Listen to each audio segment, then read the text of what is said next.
ഈ കോതമംഗലം പോലീസ് ഇപ്പോൾ കണ്ണൂരിൽ എത്തിയിട്ടുണ്ടോ? എങ്കിൽ എപ്പോഴായിരിക്കും കസ്റ്റഡിയിൽ വാങ്ങുക? ഇന്ന് തന്നെ എറണാകുളത്തേക്ക് കൊണ്ടുപോകാൻ സാധ്യതയുണ്ടോ?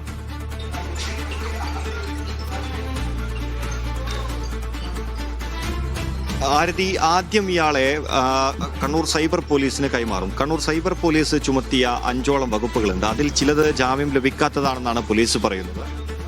കോടതി ഒരുപക്ഷെ ജാമ്യം അനുവദിച്ചു കഴിഞ്ഞാൽ ഇയാളെ കോതമംഗലം പോലീസിന് കൈമാറും.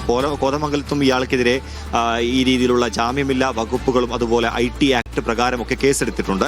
ആ കേസിൽ ഇയാളെ കോതമംഗലം പോലീസ് അറസ്റ്റ് ചെയ്യും. പക്ഷേ അത് ഇവിടുന്ന് കോടതി ജാമ്യം കൊടുത്താൽ മാത്രമാണ് ആ നടപടികളിലേക്ക് പോലീസ് നീങ്ങുക. മാത്രമല്ല പിന്നീട്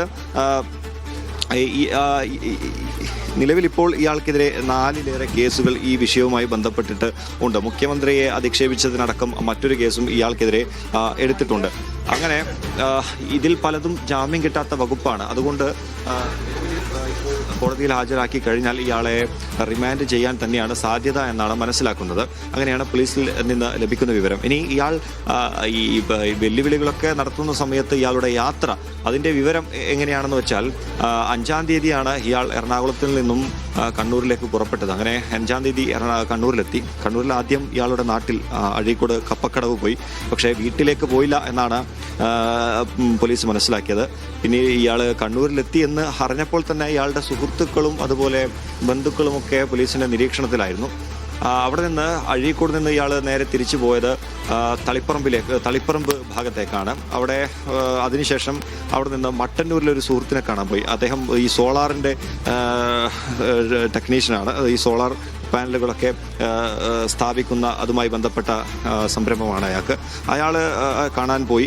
അയാളെടുക്ക് എത്തിയിട്ടുണ്ട് എന്നുള്ളത് പോലീസിന് രഹസ്യ വിവരം ലഭിച്ചു. അങ്ങനെ ഇയാളെ ചോദ്യം ചെയ്തപ്പോൾ പറഞ്ഞത് തൻ്റെ അടുത്ത് വന്നിട്ടുണ്ടായിരുന്നു. അതിനുശേഷം ഇയാൾ പെട്ടെന്ന് തന്നെ മടങ്ങി എന്ന് പറഞ്ഞു. പക്ഷേ ഇയാൾക്കെതിരെ ഇയാളെ കഴിഞ്ഞ ദിവസം കരുതൽ തടങ്കലിൽ എടുത്തിട്ടുണ്ടായിരുന്നു.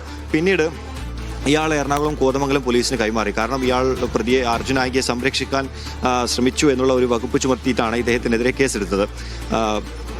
അങ്ങനെ കോതമംഗലം പോലീസ് സ്റ്റേഷനിലാണ് അർജുനായികയുടെ ആ സുഹൃത്തുള്ളത്. പക്ഷേ മറ്റാരുടെയോ സഹായത്താൽ ഇയാൾ തളിപ്പറമ്പിൽ അന്ന് രാത്രി, അതായത് ഈ 6-ാം തീയതി രാത്രി തളിപ്പറമ്പിലെത്തി. തളിപ്പറമ്പിലും പയ്യന്നൂരിലുമായിട്ടാണ് ഇയാൾ കൂടുതൽ സമയവും ഉണ്ടായിരുന്നത്. അതിനുശേഷം തളിപ്പറമ്പിലെ ഒരു ബാറിൽ ഇയാൾ കുറച്ച് രാത്രികാലങ്ങളിൽ ഒളിവിൽ കഴിയുകയും ചെയ്തു. അങ്ങനെയൊക്കെയായിരുന്നു ഇയാളുടെ ഒളിവ് ജീവിതം ഉണ്ടായിരുന്നെന്നാണ് പോലീസ് പറയുന്നത്. ഇതിൽ ഏറ്റവും പ്രധാനപ്പെട്ട കാര്യം അർജുനായിക്കെതിരെ പോലീസ് കാപ്പ ചുമത്താൻ ഒരുങ്ങുന്നു എന്നുള്ളതാണ്. ഇപ്പോൾ ഈ കേസ് നിലവിൽ നിരവധി കേസുകളായി. അതുകൊണ്ട് തന്നെ അർജുനായിക്കെതിരെ കാപ്പ ചുമത്തും എന്നുള്ളതാണ് പോലീസ് അറിയിച്ചിട്ടുള്ളത്. കാരണം നിരന്തരം പോലീസിന് ഭീഷണിയായിക്കൊണ്ടിരിക്കുന്ന ഒരു പ്രതിയാണ് അർജുനായി. അതുകൊണ്ടാണ് ഇയാൾക്കെതിരെ കാപ്പ ചുമത്താൻ വേണ്ടി പോലീസ് ഒരുങ്ങുന്നത്. നിലവിലിപ്പോൾ അർജുനായി ഇപ്പോഴും കണ്ണൂർ ടൗൺ പോലീസ് സ്റ്റേഷനിൽ തന്നെയാണുള്ളത്. ഇവിടുത്തെ നടപടികൾ പൂർത്തിയാക്കിയതിന് ശേഷം അർജുനായിയെ കണ്ണൂർ സൈബർ പോലീസിന് കൈമാറും. സൈബർ പോലീസിന് കൈമാറിക്കഴിഞ്ഞാലാണ് ഇയാളുടെ അറസ്റ്റ് രേഖപ്പെടുത്തുക. അത് മാർട്ടിൻ ജോർജിൻ്റെ പരാതിയിൽ, കണ്ണൂർ DCC പ്രസിഡന്റ് മാർട്ടിൻ ജോർജിൻ്റെ പരാതിയിലെടുത്ത ആഭ്യന്തരമന്ത്രിയെ അധിക്ഷേപിച്ചു, കലാപത്തിന് ശ്രമിച്ചു തുടങ്ങിയ വകുപ്പുകൾ പ്രകാരം എടുത്ത കേസിലാണ് അറസ്റ്റ് ചെയ്യുക. അവിടെ നിന്ന് കോടതിയിൽ ഹാജരാക്കും. ഇതിൽ ഇയാൾക്കെതിരെ 5ഓളം വകുപ്പുകൾ ചുമത്തിയിട്ടുണ്ട്. അതിൽ ജാമ്യം ലഭിക്കാത്ത വകുപ്പുകൾ ഉൾപ്പെടെ ഉണ്ട് എന്നുള്ളതാണ്. അതുകൊണ്ട് തന്നെ ഇയാൾ ആ കേസിൽ തന്നെ റിമാൻഡിലേക്ക് വിടും എന്നാണ് പോലീസ് കരുതുന്നത്. ഇല്ലെങ്കിൽ കോതമംഗലത്ത് ഇയാൾക്കെതിരെ മറ്റ് കേസുകളുണ്ട്. ഈ കോതമംഗലം പോലീസ് കണ്ണൂരിലേക്ക് പുറപ്പെട്ടിട്ടുണ്ട്. അവിടെയും ജാമ്യമില്ലാത്ത വകുപ്പുകൾ പ്രകാരമാണ് കേസെടുത്തിട്ടുള്ളത്. ഈ പോലീസിന് കണ്ണൂരിന് ജാമ്യം ലഭിച്ചു കഴിഞ്ഞാൽ അർജുനായിയെ അവിടത്തേക്ക് കൈമാറും.